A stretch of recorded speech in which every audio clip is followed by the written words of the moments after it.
Kala itu, pesawat melintasi daratan Afrika.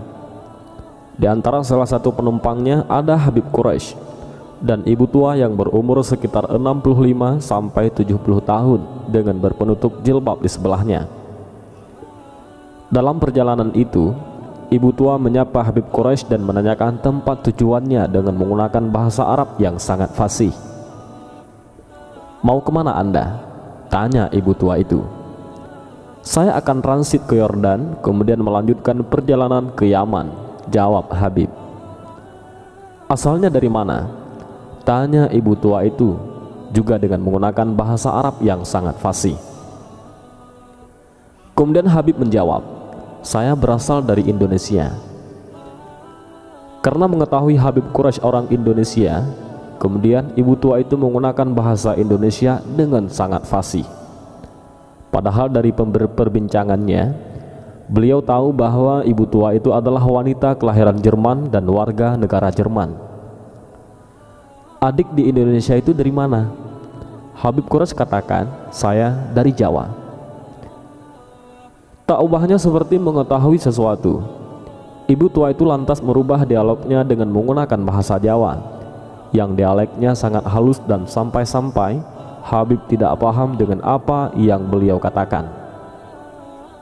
Habib berkata, "Luar biasa, ibu begitu banyak menguasai bahasa sampai bahasa Indonesia dan Jawa, padahal ibu adalah orang Barat."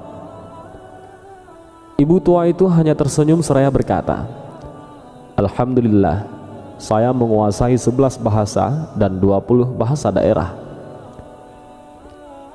Silih waktu dari perbincangan Habib Quraisy bersama ibu tua itu akhirnya mengarah kepada hal-hal yang berkaitan dengan agama. Ibu tua itu mulai mengupas pembahasan tentang Al-Quran dengan indah dan sangat mahir. Habib pun penasaran atas kehebatannya menjelaskan Al-Quran. "Apakah ibu hafal Al-Quran?" Beliau menjawab, "Iya, saya telah menghafal Al-Quran. Dan saya rasa tidak cukup hanya menghafal Al-Quran, sehingga saya berusaha menghafal tafsir Jalalain dan saya pun hafal." Tidak sampai di situ saja, ibu tua itu melanjutkan bicaranya. "Namun Al-Quran harus bergandengan dengan hadis, sehingga saya berupaya untuk menghafal hadis tentang hukum, sehingga saya hafal kitab hadis Bulughul Maram di luar kepala. Lantas saya masih belum merasa cukup, karena di dalam Islam bukan hanya ada halal dan haram, tetapi harus ada fadhailul amal. Maka saya memilih kitab Riyadhus Shalihin untuk saya hafal." Kata ibu itu menuturkan pendalamannya tentang Islam kepada Habib Quraisy. Ibu itu kembali bertutur, "Di sisi agama ada namanya tasawuf, maka saya memilih kitab Ihya Ulumuddin. Dan sampai saat ini saya sudah 50 kali mengkhatam membacanya. Karena seringnya membaca Ihya Ulumuddin, sampai pada akhirnya bab Ajaibul Qulub saya hafal di luar kepala." Habib Quraisy kagum melihat kehebatan dan luar biasanya ibu itu. Namun karena tidak percaya begitu saja, akhirnya Habib mencoba untuk memberikan tes dari kebenaran perkataannya itu. Apakah ia benar telah menghafal Al-Quran? Apakah benar ia menguasai tafsir Jalalain tentang asbabun nuzul dan kaul Ibnu Abbas?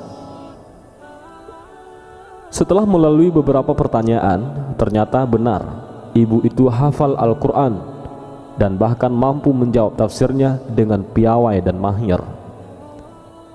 Ketika Habib mengangkat permasalahan Ihya Mawad yang ada dalam kitab Bulughul Maram, ibu tua itu pun menjabarkannya dengan cukup jelas.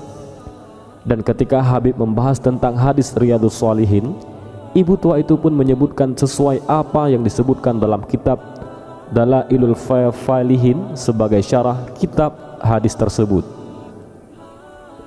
Dan lagi ia menjelaskan masalah psikologi hati berbasis kitab Ihya Ulumuddin pada pasal Ajaibul Qulub. Kembali Habib dibuat terkagum dan heran akan kehebatan ibu tua itu dengan menggeleng-gelengkan kepalanya. Pesawat akan mendarat di airport. Lalu ibu tua itu mengambil tasnya yang ada di kabin. Karena sudah merasa kenal, Habib pun membantu menurunkan 3 tasnya ke lantai pesawat. Namun apa yang terjadi? Subhanallah, saat ibu itu menunduk untuk mengambil tasnya, ternyata keluar dari balik jilbabnya seutas kalung salib. Seperti petir menyambar di siang bolong, Habib Quraisy menunduk lemah. Ibu itu pun tersenyum dan berkata, "Akan kujelaskan padamu nanti di hotel." Habib akan transit selama sehari semalam. Begitupun dengan ibu tua itu. Di ruang tunggu dia tunjukkan nomor kamarnya kepada Habib dan berjanji bertemu di ruang lobi restoran. Keduanya akhirnya bertemu. Kepada Habib Quraisy ia mengatakan, "Saya bukan orang Kristen. Mengapa saya keluar dari Kristen? Karena saya menganggap Kristen itu hanya dongeng belaka. Dan kalung ini bukan berarti saya Kristen, tetapi kalung ini pemberian dari almarhumah ibu saya." Ia mengatakan bahwa ia telah mempelajari Kristen, Hindu, dan juga Islam. Ia mengungkapkan ketertarikannya mengenai keagungan yang ada di balik wahyu Allah dan hadis Nabi Muhammad. Lalu Habib bertanya, "Apa agama ibu sekarang?" Ibu itu mengatakan, "Saya tidak beragama." Andai ibu masuk Islam, begitu membaca 2 kalimat syahadah, ibu akan langsung mendapat titel ulama karena luasnya ilmu yang dimiliki, kata Habib. Ia menjawab, "Mungkin karena saya belum mendapat hidayah dari Allah." Seketika itu Habib Quraisy meneteskan air matanya dan bersyukur kepada Allah. Bagaimana orang seperti dia yang sudah hafal 30 juz Al-Quran dan hadis-hadis belum Allah izinkan untuk beriman kepadanya, sementara kita tanpa usaha apapun telah dipilih oleh Allah untuk menjadi seorang muslim? Adakah yang tahu betapa mahalnya hidayah? Setinggi-tinggi ilmu, seluas-luasnya pengetahuan, sedalam-dalamnya pemikiran, dan sekuat-kuatnya hafalan 30 juz Al-Quran dan hadis tidaklah mampu menggapai hidayah. Karena hidayah itu adalah datangnya dari Allah. Sebagaimana hambanya masuk surga karena rahmatnya, tidaklah cukup hanya menghafal Al-Quran dan hadis. Demikianlah kisah luar biasa ini. Semoga kita dapat mengambil ikhtibar betapa bersyukurnya kita dianugerahi iman dan Islam. Tinggal bagaimana kita mencari dan mempelajari Islam secara kafah. Dan semoga kita termasuk golongan orang-orang yang husnul khatimah. Dan ibu tua itu bernama An-Mari Shimmel, yaitu ahli terkemuka dalam literatur Islam dan mistisme ataupun tasawuf. Beliau dikenal memiliki ingatan fotografis dan beliau berkebangsaan Jerman. Dan beliau juga seorang profesor yang mengajar di 3 universitas terkenal di 3 negara yang berbeda. Beliau wafat pada tahun 2003 di usia 80 tahun. Dan entah bagaimana akhir kisah tentang keimanannya di sisa akhir hidupnya. Wallahu a'lam bishawab.